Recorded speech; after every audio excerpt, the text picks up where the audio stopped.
O Eduardo Bolsonaro participou de um evento, né, quando a gente completou seis meses dos atos golpistas de 8 de janeiro, no sábado. A gente teve o Eduardo Bolsonaro participando de um evento pró-armas na Esplanada dos Ministérios, na frente do Congresso, ali mesmo onde o ato golpista, a tentativa de golpe aconteceu.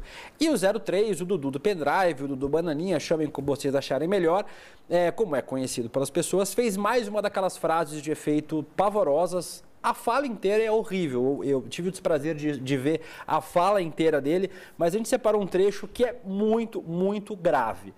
O Eduardo Bolsonaro comparou professores, segundo ele, doutrinadores, a traficantes. É isso mesmo que você ouviu, mas vamos ouvir nas palavras do próprio Eduardo.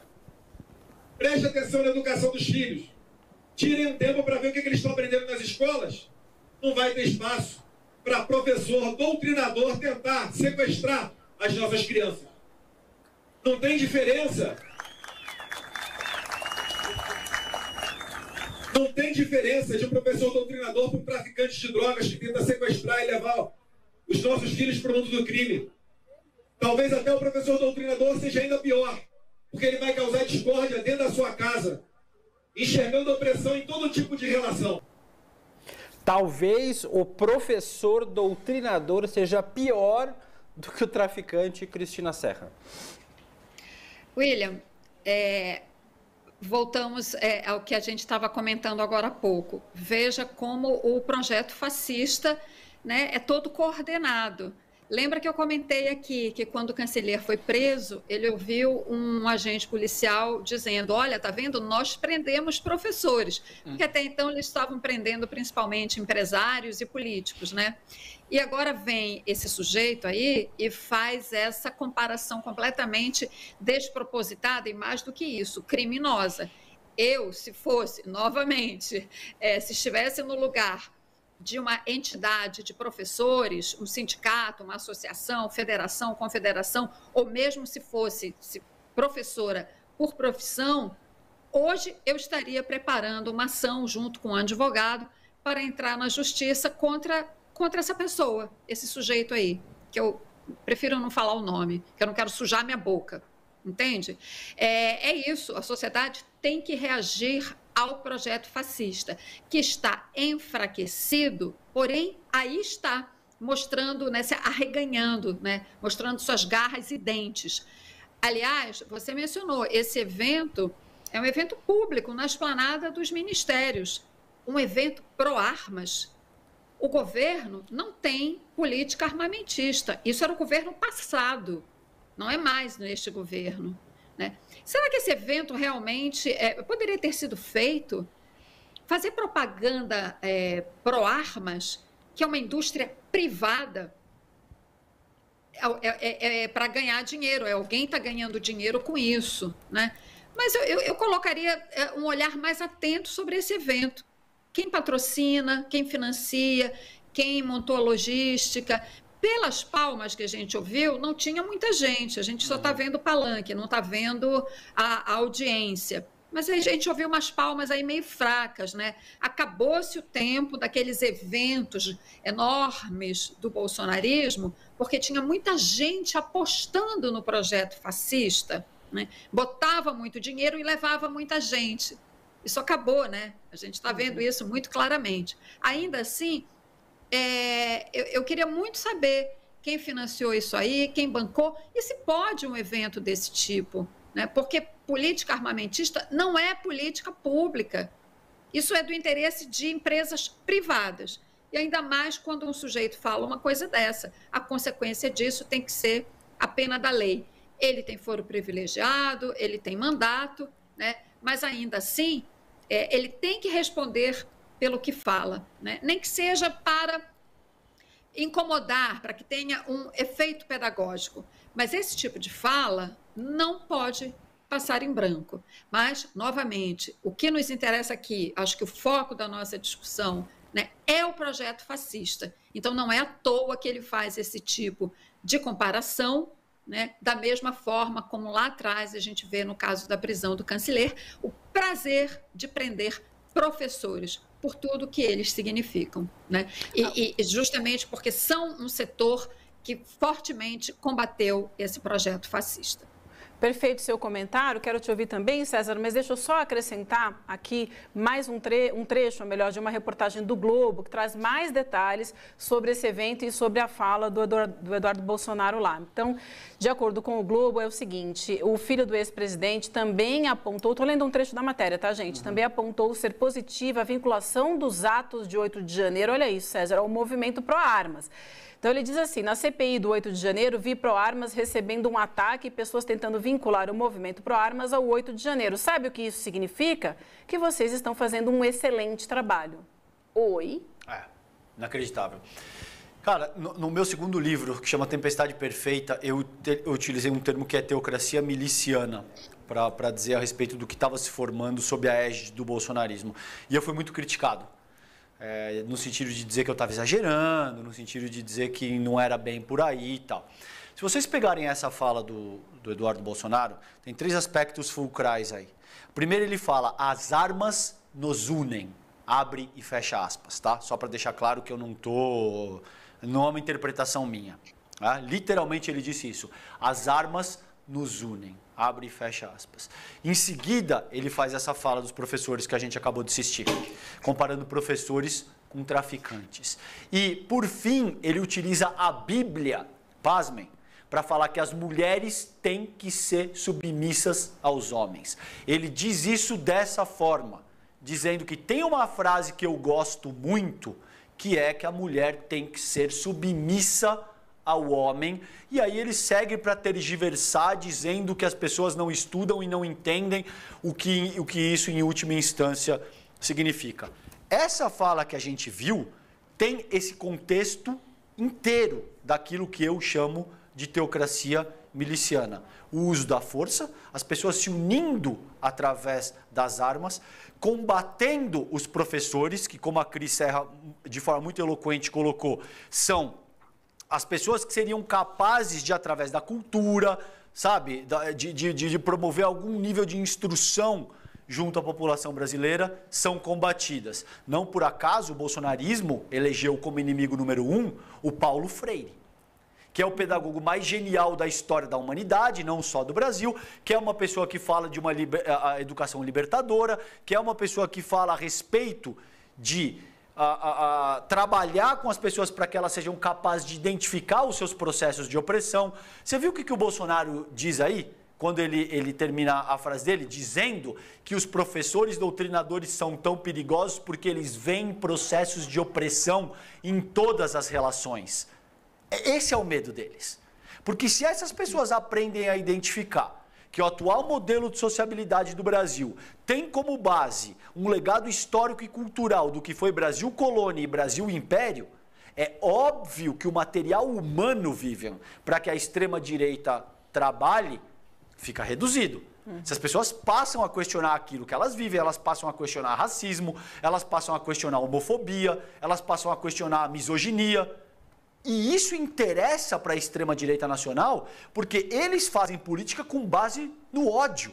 A plataforma que eles utilizam é o ódio e é esse tipo de parâmetro segregatório. Então, essa fala do Eduardo Bolsonaro é muito sintomática, porque em questão de 9, 10 minutos, acho que a fala toda não tem muito mais do que isso, pelo menos o trecho que eu assisti, é uma síntese perfeita dessa teocracia miliciana, desse projeto neofascista a qual a Cris Serra se refere, que o bolsonarismo quer incutir no Brasil.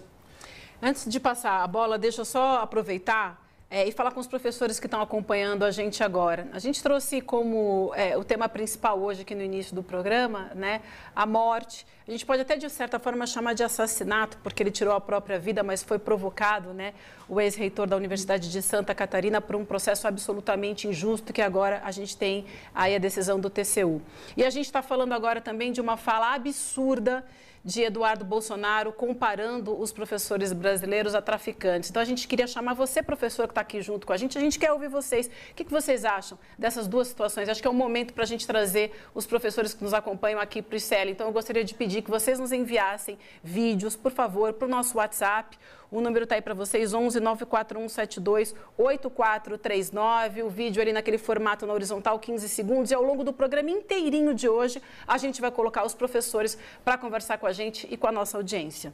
Fazer só 2 destaques, Vivian. O primeiro deles é que não é coincidência, é método. Atacar a educação dos professores não é uma escolha aleatória. Podia ter atacado enfermeiro, padeiro, atacou o professor porque é método. O ataque do bolsonarismo à educação é um método contra a civilidade, contra a civilização, contra tudo que a gente conhece, tudo que a gente tem de mais caro, que é o acesso à educação.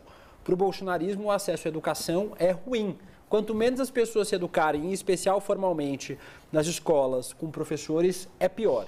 Porque eles podem disseminar teorias que fazem nenhum sentido. Terra plana, que o golpe de 64 foi uma revolução. Para o bolsonarismo, quanto menos as pessoas se educarem, melhor. E um outro trecho que eu acho importante destacar é que o Eduardo Bolsonaro escolhe quem é professor doutrinador. A direita decide quem é. Esse professor aí falou que o golpe de 64 foi um golpe, então ele é doutrinador. Se o mesmo professor falasse que foi a Revolução de 64, eu falaria, não, agora ele está atento aos fatos históricos. Quem decide isso de forma arbitrária é o bolsonarismo. Eles decidem quem é o doutrinador e quem não é. O que a gente sabe que todo professor, todo ser humano tem seu viés político-ideológico, mas existem fatos. Fatos não são narrativas, não são argumentos, são fatos. O fato, por exemplo, que houve um golpe militar em 64 no Brasil, um golpe civil-militar em 64. E esse é o problema. Eles decidem que é doutrinador, atacam as pessoas, perseguem as pessoas. A gente tem um episódio recente, falando ainda sobre educadores, do deputado federal Gustavo Gayer, do PL de Goiás, que perseguiu uma professora que usava uma camiseta e essa professora foi demitida de 2 trabalhos, perdeu 2 empregos. Esse é o método bolsonarista. Perseguir professores, perseguir educadores e perseguir educação livre e libertária. Isso é o método bolsonarista aplicado agora nessa fala do Eduardo Bolsonaro. Só aproveitando esse ensejo, que essa fala do William é muito boa, veja que ele fala de doutrinação e em seguida, se vocês pegarem o trecho completo, ele te diz que existe toda uma tradição de 2000 anos, tá? Que agora, de alguma maneira, a esquerda quer subverter.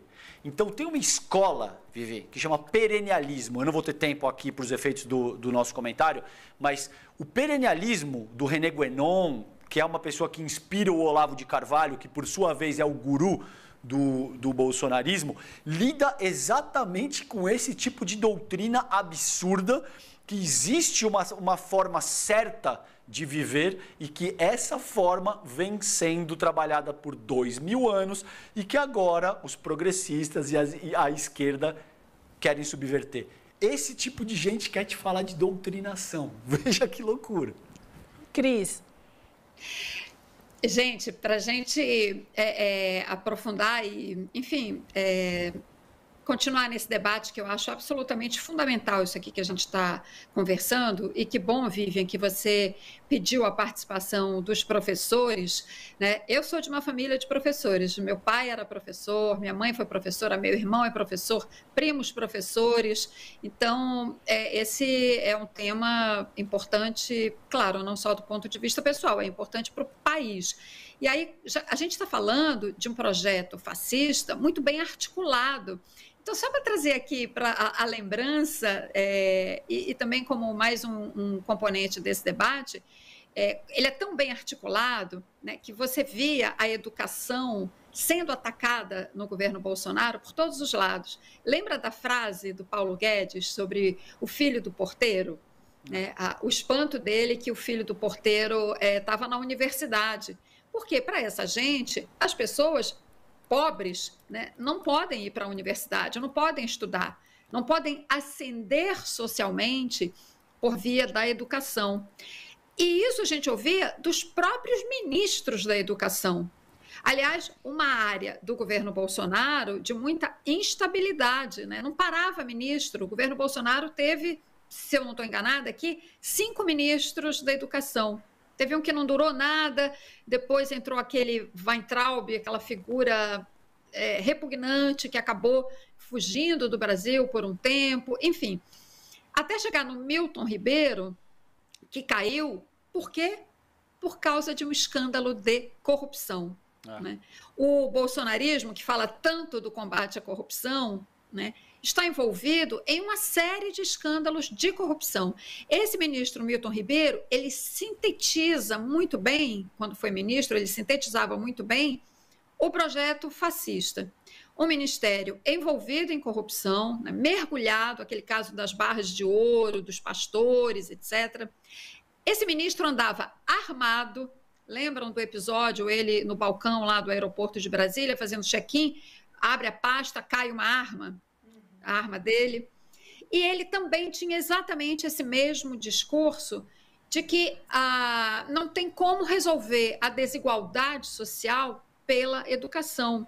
Quando a gente sabe que a educação, sim, é um mecanismo de acesso, de ascensão social, e nós vimos isso nos governos anteriores do PT, por uma série de medidas na área de educação que permitiram a entrada de milhares, milhões talvez, de jovens, né, na universidade.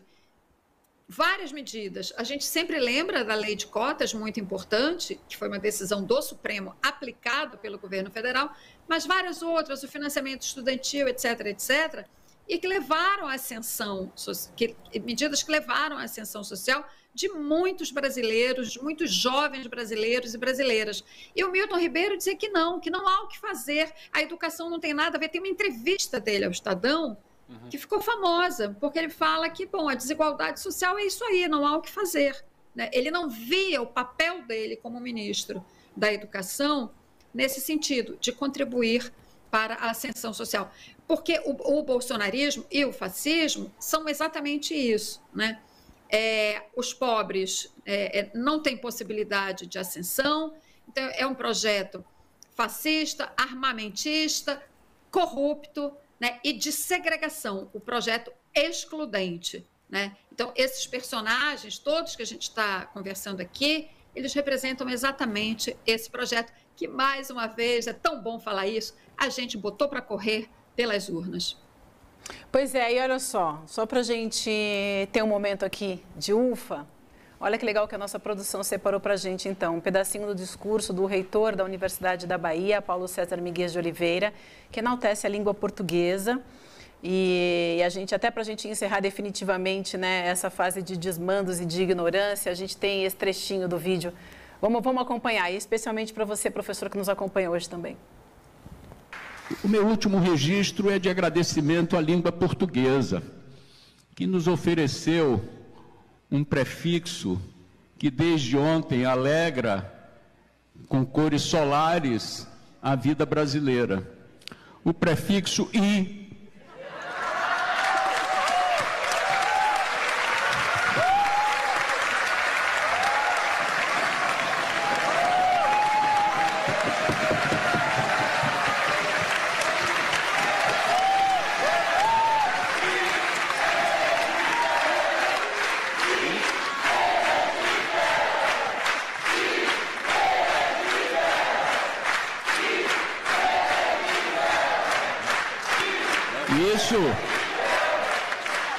Vejam como o prefixo nos sugere muitas coisas: imprestável, inominável, inelegível, insuportável. Ah, língua portuguesa, como eu te amo, hein, Cris? Maravilhoso. Eu já tinha visto esse vídeo num grupo maravilhoso, né? Assim, restaurador. E da mesma forma, a Maria Bethânia também num show, né? Ela fala exatamente isso. Inelegível, 8 anos, viva o Brasil ou viva o povo brasileiro, ela fala. É maravilhoso a gente poder... Eu não quero nem comentar nada, Vivi, eu quero só curtir esse momento.